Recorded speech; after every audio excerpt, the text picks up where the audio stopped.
رات کا وقت تھا اور ٹرین اپنی مخصوص رفتار سے ایک گھنے جنگل سے گزر رہی تھی۔ اس ٹرین میں صرف 3 لوگ تھے، ایک ڈرائیور، ایک اس کا مددگار اور ایک گارڈ جو ٹرین کے آخری ڈبے میں تھا۔ جنگل کی سنسان رات میں ٹرین اچانک رک گئی۔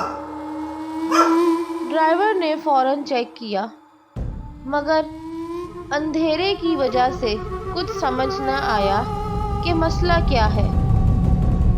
تھک ہار کر تینوں نے فیصلہ کیا کہ صبح کا انتظار کرتے ہیں تاکہ روشنی میں انجن کا معائنہ کیا جائے۔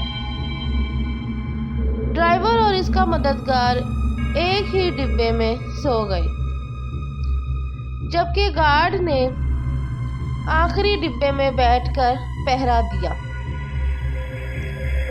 جنگل کی خاموشی میں عجیب سی خوفناک کیفیت طاری تھی۔ گارڈ اکیلا تھا اور وقت گزارنے کے لیے چند پرانی کتابوں کا سہارا لے رہا تھا۔ رات کے کسی پہر اچانک اس کے ڈبے کے دروازے پر زور زور سے دستک ہونے لگی۔ گارڈ چونک کر اٹھ گیا اور خوف کے مارے کھڑکی کے شیشے سے باہر جھانکنے لگا۔ اس نے دیکھا کہ ایک عجیب اور غریب خوفناک عورت دروازے کے باہر کھڑی ہے۔ اس کی آنکھیں سرخ تھیں اور چہرے پر وحشت طاری تھی۔ وہ عورت زور زور سے دروازہ کھٹکھٹا رہی تھی اور کہہ رہی تھی، دروازہ کھولو، مجھے اندر آنے دو۔ گارڈ کا دل خوف سے لرز اٹھا۔ اس نے دروازہ نہ کھولنے کا فیصلہ کیا اور اپنے دل کو مضبوط کرتے ہوئے کچھ دعائیں پڑھنے لگا۔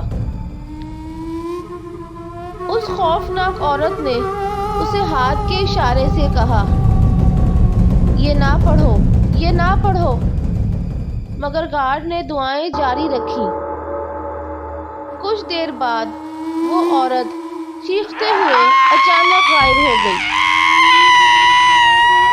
رات کا باقی حصہ گارڈ نے کانپتے ہوئے گزارا اور جیسے تیسے کر صبح کا اجالا ہوا۔ جب ڈرائیور اور اس کا مددگار جاگے تو گارڈ نے انہیں رات کا واقعہ بتایا۔ تینوں نے مل کر انجن کو ٹھیک کیا اور جلد ہی مال گاڑی دوبارہ چلنے کے قابل ہو گئی۔ جنگل سے نکلنے کے بعد گارڈ نے سکون کا سانس لیا، مگر اس رات کا خوف اس کے دل میں ہمیشہ کے لیے نقش ہو گیا۔